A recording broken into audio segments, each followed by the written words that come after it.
नमस्कार, ABP news पर हाजिर हूं मैं रुमाना इसार खान। आगे का एजेंडा देख रहे हैं और आज के दिन की सबसे बड़ी खबर, जम्मू कश्मीर पहुंचेंगे प्रधानमंत्री नरेंद्र मोदी। जी, आज सबसे बड़ी खबर जम्मू कश्मीर से है, क्योंकि प्रधानमंत्री नरेंद्र मोदी अनुच्छेद 370 हटने के बाद ये पहला मौका होगा जब कश्मीर की जमीन पर कदम रखेंगे।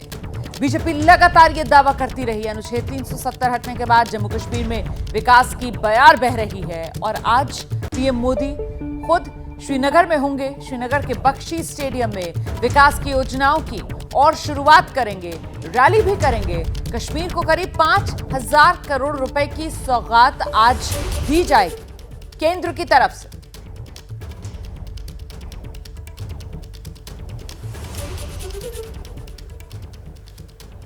तो आइए अब जरा आपको ये दो तस्वीरें दिखा देते हैं। देखिए किस तरीके से तारीख 20 फरवरी की थी जब प्रधानमंत्री नरेंद्र मोदी जम्मू कश्मीर के जम्मू पहुंचे थे और वहां पर भी इसी तरीके से कई सौगात प्रधानमंत्री नरेंद्र मोदी की तरफ से दी गई थी। आज एक बार फिर जम्मू कश्मीर के श्रीनगर पहुंचेंगे प्रधानमंत्री नरेंद्र मोदी।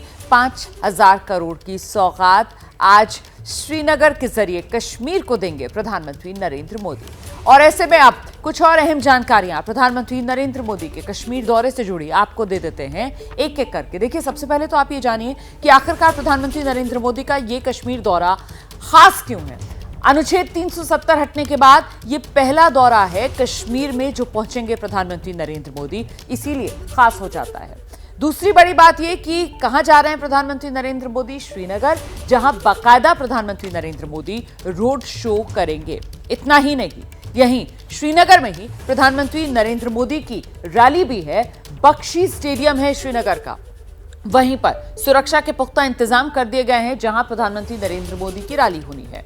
और ऐसे में जो पूरा कार्यक्रम रहने वाला है प्रधानमंत्री नरेंद्र मोदी का, जाहिर सी बात है, विकसित भारत, विकसित जम्मू कश्मीर, यही है लबोलबाब प्रधानमंत्री नरेंद्र मोदी के आज के इस कश्मीर दौरे का, जहां राष्ट्र को समर्पित समग्र कृषि विकास कार्यक्रम करने जा रहे हैं प्रधानमंत्री नरेंद्र मोदी। और सौगात की अगर बात की जाए तो परियोजनाओं और नियुक्ति पत्र को लेकर कई सौगात जो कश्मीर के लोगों को देने जा रहे हैं आज प्रधानमंत्री नरेंद्र मोदी। और ऐसे में पीएम मोदी के श्रीनगर दौरे को लेकर तैयारियां जोरदार की गई हैं। सड़कों को बाकायदा बीजेपी के पोस्टर्स से पाट दिया गया है। श्रीनगर से एबीपी न्यूज संवाददाता आसिफ कुरैशी की एक रिपोर्ट देखिए। प्रधानमंत्री नरेंद्र मोदी के कश्मीर दौरे के लिए तैयारियां आखिरी चरण पर पहुंच गई हैं और इस समय हम उसी बख्शी स्टेडियम के गेट पर खड़े हैं जहां पे रैली होनी है। ये वो कैवलकेड है जिसका मॉक ड्रिल हो रहा है। यहाँ पे कार्यक्रम को लेकर जो जानकारी अभी साझा की गई उसमें कहा गया है कि 11:30 बजे प्रधानमंत्री का जहाज जो है श्रीनगर हवाई अड्डे पर उतरेगा और यहां से हेलीकॉप्टर के जरिए प्रधानमंत्री राजभवन के पास ही जो आर्मी का हेलीपैड है वहां पे हेलीकॉप्टर से आएंगे। हेलीकॉप्टर के बाद प्रधानमंत्री गाड़ियों के काफिले में बादामी बाग कंटोनमेंट से बख्शी स्टेडियम आएंगे और यहां पे तकरीबन 12 बजे रैली को संबोधित करेंगे।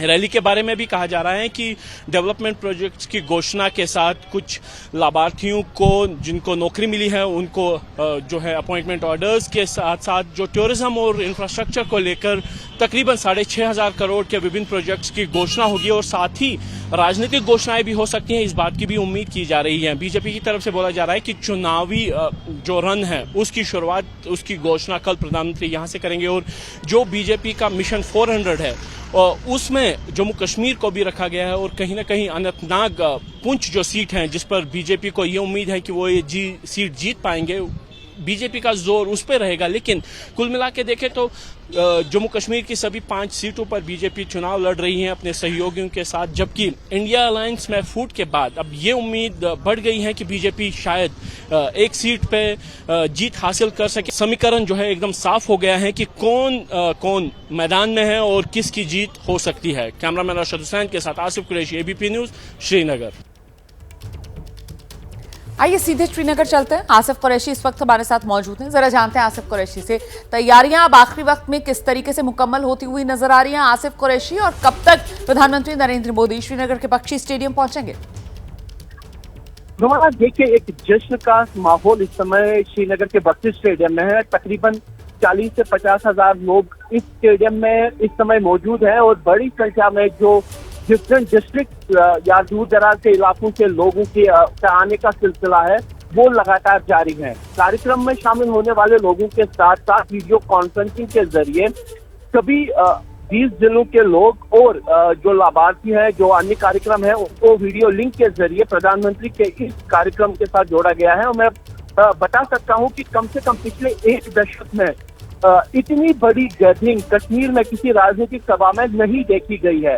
बीजेपी ने भव्य तरीके से प्रधानमंत्री के आज के दौरे के लिए जो इंतजाम किए हैं, बख्शी स्टेडियम पूरा का पूरा इस समय खचाखच लोगों से भरा हुआ है और लोगों के आने जाने का सिलसिला लगातार जारी है। और बिल्कुल, देखिए जो बात आप कह रहे हैं आसिफ कुरैशी कि पिछले कई दशकों में इतनी ज्यादा भीड़ जो है, ऐसा हुजूम जो है लोगों का, वो किसी राजनीतिक दल के कार्यक्रम में इससे पहले नहीं देखा गया है। आज जिस तरीके से श्रीनगर बख्शी स्टेडियम में देखने के लिए मिल रहा है, तो वो कहते हैं ना कि मोदी है तो मुमकिन है। तो वाकई में अनुच्छेद 370 हटने के बाद ये पहला मौका जब कश्मीर पहुंच रहे हैं प्रधानमंत्री नरेंद्र मोदी, और ऐसे में प्रधानमंत्री नरेंद्र मोदी की कश्मीर में अगवानी करने के लिए वहां पर लोगों की जो बेताबी है, जो बेसब्री है, वो नजर आ रही है इस भीड़ के जरिए, जिसका जिक्र अभी आसिफ कुरैशी कर रहे थे। बहुत शुक्रिया आपका आसिफ इस तमाम जानकारी के लिए।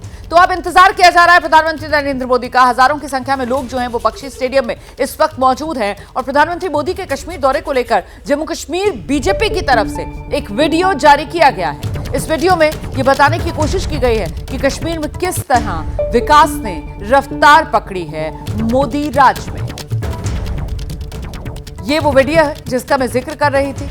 तो देखिए किस तरीके से चाहे घाटी में लहलहाता तिरंगा हो या फिर आगे बढ़े, उसके बच्चे को स्किलिंग की जा रही है, उसके बच्चे को नौकरी दी जा रही है, विश्वकर्मा के माध्यम से उसके रोजगार को बढ़ाया जा रहा है। जम्मू कश्मीर के अंदर दूर दूर जहां पानी पीने का नहीं था और कई कई दिन लोग पानी से तरसते थे और पानी लाने के लिए कई कई घंटे पैदल चलना पड़ता था, आज जम्मू कश्मीर के हर घर तक पीने का पानी, नल से जल पहुंचाने का भगीरथी कार्य नरेंद्र मोदी जी कर रहे हैं।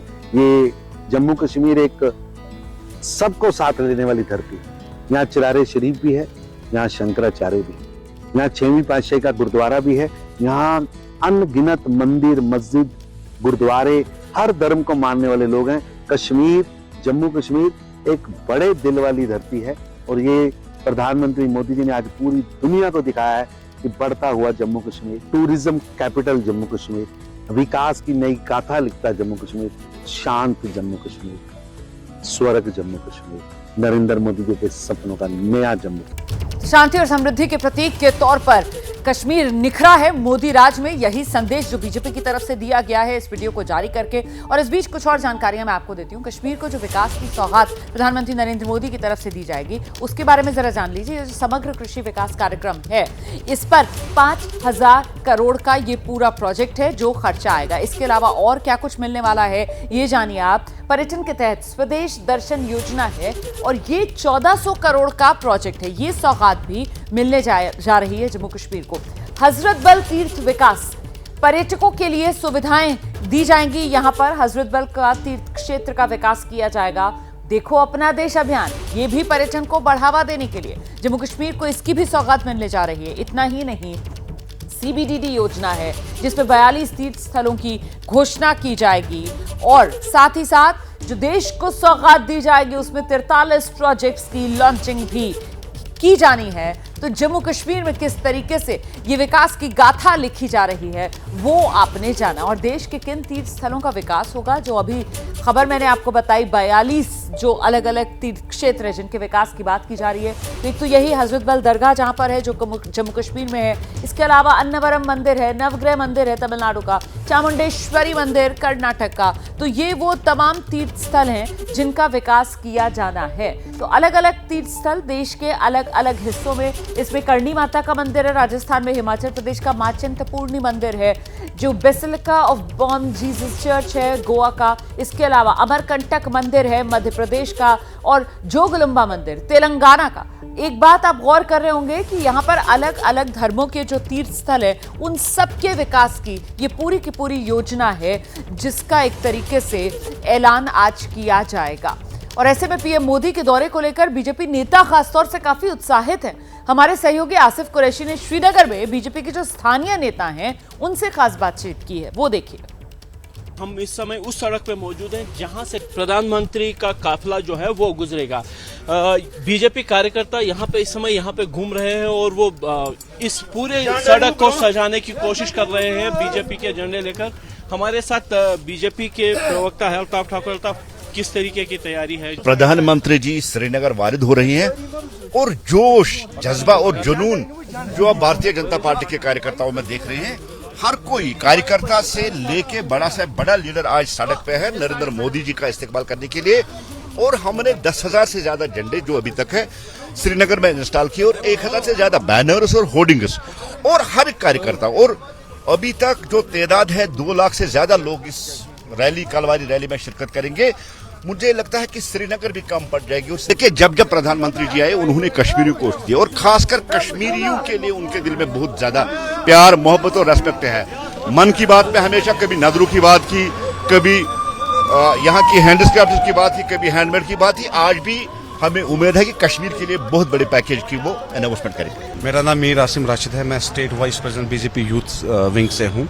यहाँ पे ये हमारी तैयारी इसलिए चल रही है क्योंकि यहाँ पे नरेंद्र, हमारे देश के यशस्वी प्रधानमंत्री आ रहे हैं, कश्मीर का विजिट है उनको, इसीलिए ये तैयारी चल रही है। हमारा एक जिम्मेवारी मिला था पब्लिसिटी का, वो हम कर रहे हैं। तो क्या उम्मीद है कितने लोग आ जाएंगे? करीबन 2 लाख टारगेट है, 2 लाख से लोग ऊपर ही आएंगे और प्रधानमंत्री जी से सब लोग प्यार करते हैं यहाँ पे और लोग झोंक दर झोंक आएंगे इस रैली। तो कैसे सजाएंगे मोदी जी को, पूरे कश्मीर को? पूरे कश्मीर को सजा देंगे। पहले ही हमारे नरेंद्र भाई मोदी जी के जो शासन यहाँ पे हो रहा है वो पूरे हिंदुस्तान को सजा रहे हैं और उसमें कश्मीर भी है।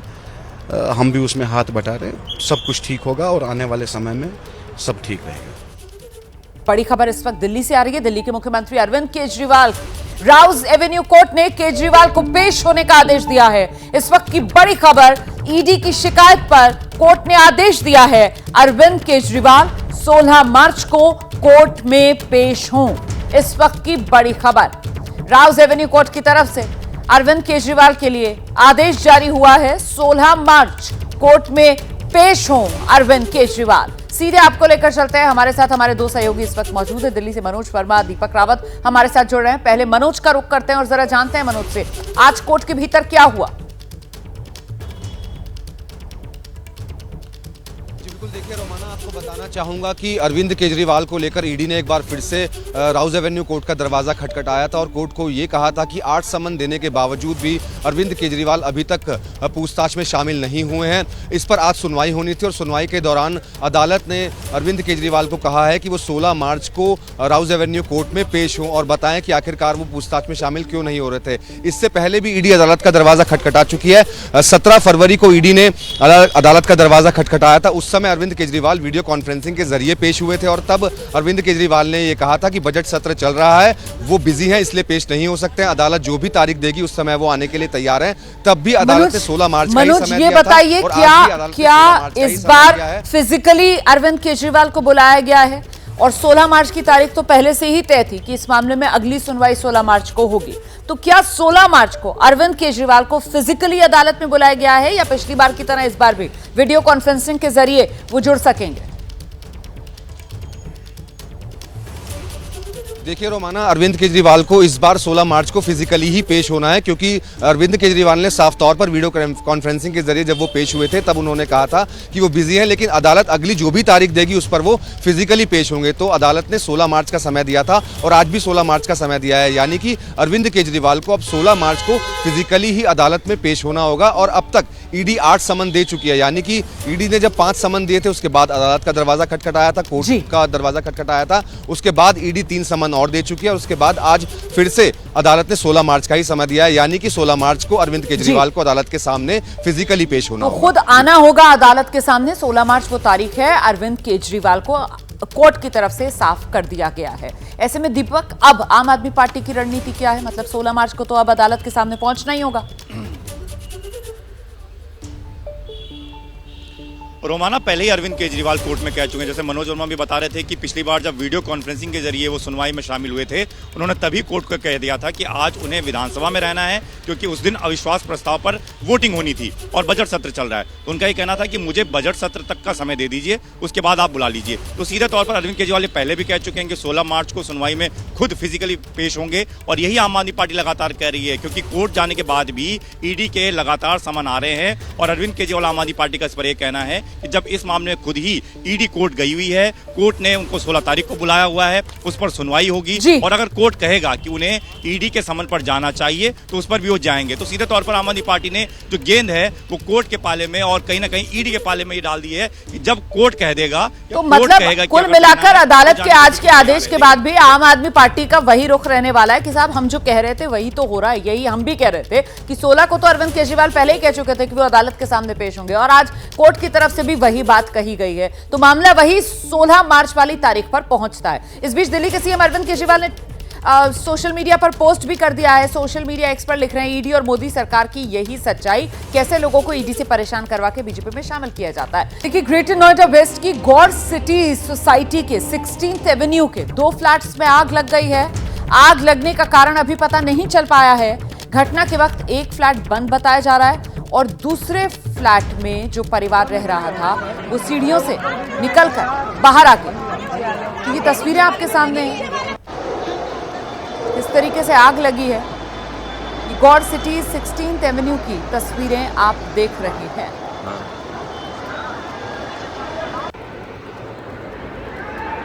बीच की मंजिल में ये फ्लैट नजर आ रहे हैं जहां पर आग लगी है, और कितनी भीषण ये आग है उसका अंदाजा आप इस बात से लगा सकते हैं कि काला धुआं ऊपर की तरफ पूरी इमारत अपने चपेट में लिए हुए है।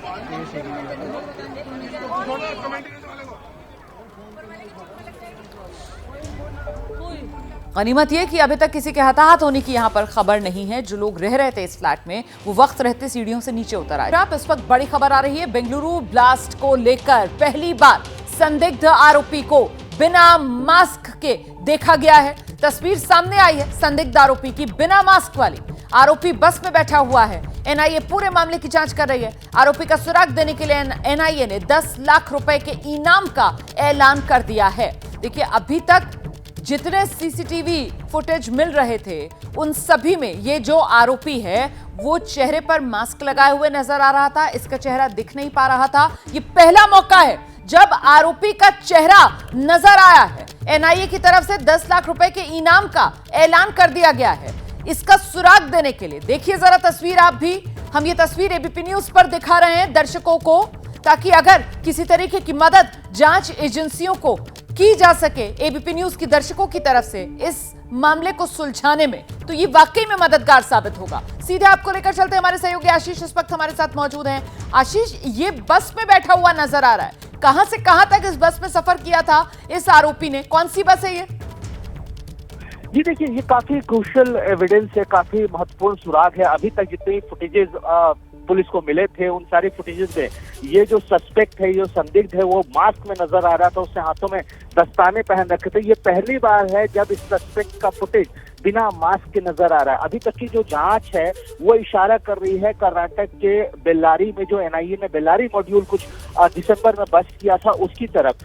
बेल्लारी में अभी एनआईए की टीम इन्वेस्टिगेट कर रही है। इसी सस्पेक्ट की, इसी संदिग्ध की फुटेजेस बेल्लारी बस स्टैंड पे कैप्चर की गई है। बुधवार को ये बेल्लारी से 2 बसों में सवार होकर बैंगलोर की तरफ आता है। तुमकुरू जो बैंगलोर के पास का जिला है वहां पर भी सस्पेक्ट के फुटेजेस मिले हैं। तो काफी अहम सुराग और काफी बड़ी गतिविधि अब इन्वेस्टिगेटिव एजेंसी की तरफ से इस पूरे इन्वेस्टिगेशन में शुरू हो चुकी है। बेल्लारी में जो जांच है वो खास तौर पे एनआईए की तरफ से शुरू की गई है। बिल्कुल, और कुल मिलाकर ये मामला अब सुलझने की दिशा की ओर बढ़ता हुआ इस रूप में नजर आ रहा है कि अभी तक जो जांच एजेंसी के हाथ बिल्कुल खाली नजर आ रहे थे, किसी तरीके की कोई पहचान इस आरोपी की हो नहीं पा रही थी, अब तो साफ तौर पर चेहरा नजर आ गया है इस आरोपी का। और जांच एजेंसी की तरफ से 10 लाख रुपए के इनाम का ऐलान कर दिया गया है, जो भी इस आरोपी को लेकर सुराग देगा जांच एजेंसी को। शुक्रिया आपका आशीष इस तमाम जानकारी के लिए। बीजेपी लोकसभा चुनाव के लिए पहली लिस्ट में 195 उम्मीदवारों के नाम का ऐलान कर चुकी है और अब मंथन जो है और उम्मीदवारों के नाम को लेकर चल रहा है। दूसरी लिस्ट बीजेपी की जल्दी ही आने वाली है। बीजेपी अध्यक्ष जेपी नड्डा, अमित शाह ने 8 राज्यों के लिए उम्मीदवारों और सीटों के नाम पर मंथन किया है। करीब 6 घंटे तक ये बैठक चली है। 150 सीटों पर मंथन हुआ है। खास बात यह कि राजस्थान में फंसी हुई 10 सीटों को लेकर भी बताया जा रहा है कि इस बैठक में चर्चा हुई।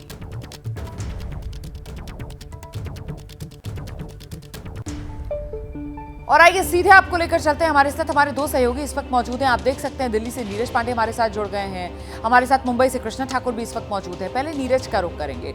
नीरज, क्या माना जाए, दूसरी लिस्ट कब तक सामने आ जाएगी और कितने उम्मीदवारों के उसमें नाम होंगे, क्या बता रहे हैं सूत्र? देखिए रुमाना, कल तो अभी बैठक हुई है कोर कमेटी की और अभी माना जा रहा है आज शाम को एक बैठक और होनी है कोर कमेटी की, जिसमें बिहार की चर्चा होनी है।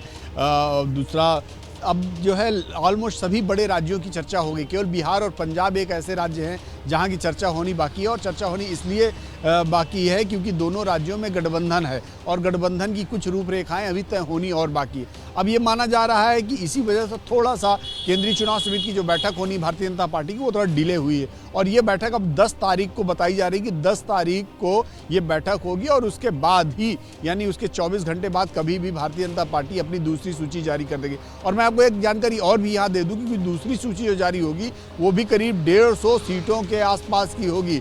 यानी कि दूसरी सूची में भी 150 के आसपास जब जारी कर देगी भारतीय जनता पार्टी, तो भारतीय जनता पार्टी कमोबेश पूरे देश भर में करीब 350 के आसपास उम्मीदवारों की घोषणा कर देगी, जिससे उनका काम बड़ा आसान हो जाएगा।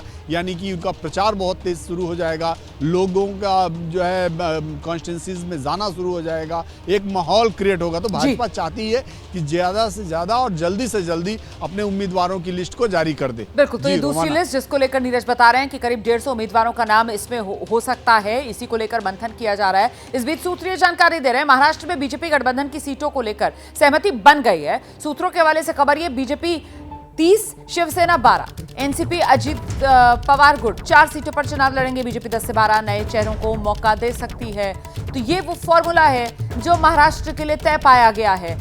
हम सीधे आपको लेकर चलते हैं। कृष्ण ठाकुर इस वक्त हमारे साथ मौजूद हैं। तो बीजेपी 32, शिवसेना 12, एनसीपी अजीत पवार गुट के खाते में 4 सीट, यही फॉर्मूला तय हुआ है। कृष्णा, इसमें सबसे बड़ा सवाल ये कि क्या किसी दूसरी पार्टी के सिंबल पर किसी दूसरी पार्टी का उम्मीदवार, इस तरीके की भी कोई सहमति बनी है क्या? कृष्णा ठाकुर। बिल्कुल, देखिए महाराष्ट्र में महायुति की सरकार है और महायुति में भी सीटों के गठबंधन को लेकर जो है वो पेच फंसा हुआ था।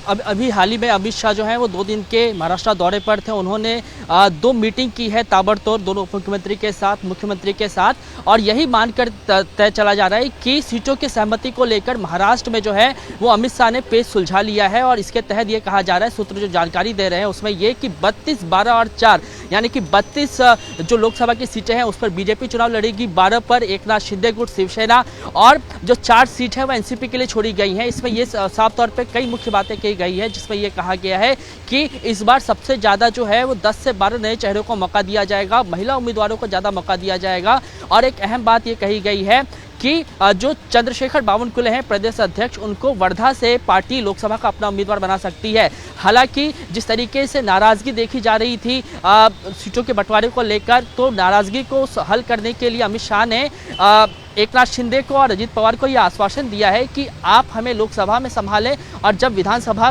की बारी आएगी तो जो दोनों सहयोगी दल हैं उनको पूरा उचित सम्मान दिया जाएगा। तो कुछ इसी तरीके का फॉर्मूला जो है वो तय हुआ है। और महाराष्ट्र के परिप्रेक्ष्य में अगर बात करें तो 32, 12 और 4 का फॉर्मूला बनाया गया है। आप रहिए मेरे साथ, में लौटूंगी आपके पास। तो 32, 12, 4 ये फॉर्मूला महाराष्ट्र के लिए जो बनाया गया है। सूत्र बड़ी जानकारी ये भी दे रहे हैं, ओडिशा में भी बीजेपी का नवीन पटनायक की पार्टी से गठबंधन लगभग तय है। जल्दी ही गठबंधन का ऐलान हो सकता है। लोकसभा विधानसभा चुनाव को लेकर नवीन पटनायक और जेपी नड्डा के बीच बातचीत हुई है। ओडिशा को लेकर आज होने वाली बीजेपी कोर कमेटी की बैठक में गठबंधन को लेकर बातचीत फाइनल हो जाएगी। सूत्र बता रहे बीजेपी 13 से 14, बीजेडी 7 से 8 सीटों पर लोकसभा चुनाव लड़ेगी। विधानसभा की अगर बात की जाए तो बीजेडी 95 से 100 और बीजेपी 46 से 52 सीटों पर चुनाव लड़ सकती है। अगले 1-2 दिन में आधिकारिक घोषणा हो सकती है। नीरज हमारे साथ लगातार बने हुए। नीरज, मतलब बीजेपी और बीजेडी गठबंधन की रूपरेखा यही कि लोकसभा चुनाव में सीटों के लिहाज से बड़े भाई की भूमिका में बीजेपी और विधानसभा चुनाव में गठबंधन में बड़े भाई की भूमिका में बीजेडी, यही है मूल रूप से गठबंधन का फॉर्मूला। बिल्कुल रोमाना, जब कल एबीपी न्यूज ने इस खबर को ब्रेक किया और पूरी दुनिया को ये बताया कि क्या बीजेडी और बीजेपी के बीच में किस तरह खिचड़ी पक रही है उड़ीसा को लेकर, तो उसके थोड़ी देर बाद ही बीजेडी ने एक ऑफिशियल स्टेटमेंट भी जारी किया और उस ऑफिशियल स्टेटमेंट में बीजेडी ने साफ तौर पे कहा कि 2036 यानी कि जब उड़ीसा को के 100 साल पूरे होंगे तो उसके भविष्य को ध्यान में रखते हुए बीजेडी भारतीय जनता पार्टी के साथ एक स्ट्रेटजिकल पॉइंट पर बातचीत कर रही है। मैं आपको बता दूं कि इनकी लगभग सीट शेयरिंग का फार्मूला तय हो चुका है। भारतीय जनता पार्टी कमोबेश वहां पर करीब 13 से 14 सीटों पर चुनाव लड़ेगी और 7 से 8 सीटों पर बीजेडी चुनाव वहां लड़ सकती है। ये चीज़ें फाइनल हो गई हैं। हाँ, बिल्कुल आपने सही कहा कि विधानसभा चुनाव में बड़े भाई की भूमिका में बीजेडी रहने वाली है, क्योंकि वो 95 से 100 सीटों के आसपास उनके खाते में जाएंगे और ये फार्मूला ऑलरेडी डिस्कस हो चुका है। इसका केवल एक फॉर्मल अनाउंसमेंट बाकी रह गया है। बस दर्शकों को इतना भी बताते चले कि ओडिशा में विधानसभा चुनाव जो है वो लोकसभा चुनाव के करीब साथ ही होंगे, तो ऐसे में ये बीजेपी और बीजेपी के बीच जो फॉर्मूला तय हुआ है वो लोकसभा और विधानसभा दोनों चुनाव को लेकर एक साथ तय हुआ है। ऐलान होना बताया जा रहा है कि बस बाकी है। और इस बीच बड़ी खबर अब कांग्रेस के खेमे से। लोकसभा उम्मीदवारों का नाम तय करने के लिए कांग्रेस की केंद्रीय चुनाव समिति की शाम 6 बजे से बैठक होगी। सूत्रों के मुताबिक केरल, तमिलनाडु, तेलंगाना, कर्नाटक, दिल्ली, छत्तीसगढ़, राजस्थान, मध्य प्रदेश, गुजरात, पूर्वोत्तर के राज्यों की सीटों को लेकर भी चर्चा होगी। सूत्र बता रहे हैं ज्यादातर मौजूदा सांसदों को दोबारा मौका मिल सकता है। उम्मीदवारों के चयन में जातीय समीकरण और जिताऊ फैक्टर को जाहिर सी बात है ध्यान में रखा जाएगा। सीधे आपको लेकर चलते हैं हमारे साथ हमारे सहयोगी जैनेंद्र इस वक्त मौजूद हैं, लेकिन उससे पहले आपको जरा कुछ और जानकारियां दे देते हैं। कांग्रेस का चिंतन उम्मीदवारों को लेकर जो कांग्रेस मंथन करेगी, इसको लेकर जो खबर सामने निकल कर आ रही है वही बैठक कांग्रेस की केंद्रीय चुनाव समिति की ये बैठक होनी है। शाम 6 बजे बताया जा रहा है ये बैठक होगी। समय देख लीजिए, शाम 6 बजे है, कांग्रेस मुख्यालय में ये बैठक होगी। इतना ही नहीं, इस बैठक में बताया जा रहा है 100 उम्मीदवारों के नाम पर चर्चा मुमकिन है और फोकस कहां पर रहेगा उम्मीदवारों के नाम को सिलेक्ट करने में, वो जातीय समीकरण पर, जिताऊ फैक्टर पर। यह है फोकस जो रहने वाला है कांग्रेस पार्टी का। और रणनीति ये बनाई जा रही है कि बड़े चेहरे मैदान में उतारे जाएं ताकि जीत किसी तरीके से कांग्रेस पार्टी को मिल सके। तो किसे टिकट संभव है, इसमें कहा जा रहा है कि जो मौजूदा सांसद हैं उन्हें टिकट मिलना तय माना जा रहा है। हम सीधे आपको लेकर चलते हैं, हमारे साथ हमारे सहयोगी जैनेंद्र इस वक्त मौजूद हैं। जरा जानते हैं जैनेंद्र से, ये जो मौजूदा सांसद और उन्हें टिकट मिलना तय माना जा रहा है, कांग्रेस के खेमे से जो खबर निकल कर आ रही है, तो इसके पीछे की वजह क्या है? क्या यही बेस्ट चॉइस कांग्रेस पार्टी के लिए, या फिर कहीं ना कहीं जिस तरीके से मिलिंद देवड़ा, अशोक चव्हाण से लेकर एक भगदड़ सी दिखाई दी है कांग्रेस में, तो कहीं टिकट काटकर वो भगदड़ की मुसीबत ना मोल लेनी पड़ जाए, इसी वजह से रिपीट होंगे सांसद? देखिए, इस वजह से भी रिपीट हो सकते हैं, लेकिन रोमाना कांग्रेस के पास तो ज्यादा चॉइस ही नहीं है। 50 के करीब में उनके सांसद ही है, उनमें से भी अगर टिकट काटेंगे तो देंगे किसको? हालांकि ऐसा नहीं है कि सबके सब सांसदों को टिकट मिल जाएगा, लेकिन ज्यादातर सांसदों को रिपीट किया जाएगा। तमिलनाडु में हो सकता है एक महिला सांसद को बदला जाए, उनको लेकर के रिपोर्ट अच्छी नहीं है। इसी तरीके से केरल की बात करें तो केरल में जो मौजूदा प्रदेश अध्यक्ष हैं वो संभवतः इस बार लोकसभा का चुनाव नहीं लड़ेंगे, वो लोकसभा सांसद है कन्नूर से, हो सकता है उस सीट पर टिकट जो है वो बदली जाए। जैनेंद्र, और क्या जानकारी मिल रही है? क्या जो पहली लिस्ट आएगी उसमें जीते हुए जो सांसद हैं, जीती हुई जो सीटें हैं, उस पर उम्मीदवारों के नाम का ऐलान होगा, या फिर जहां पर पिछली बार पार्टी हारी थी उन सीटों से शुरुआत करने वाली है? देखिए, ऐसा कोई सेट पैटर्न नहीं होगा।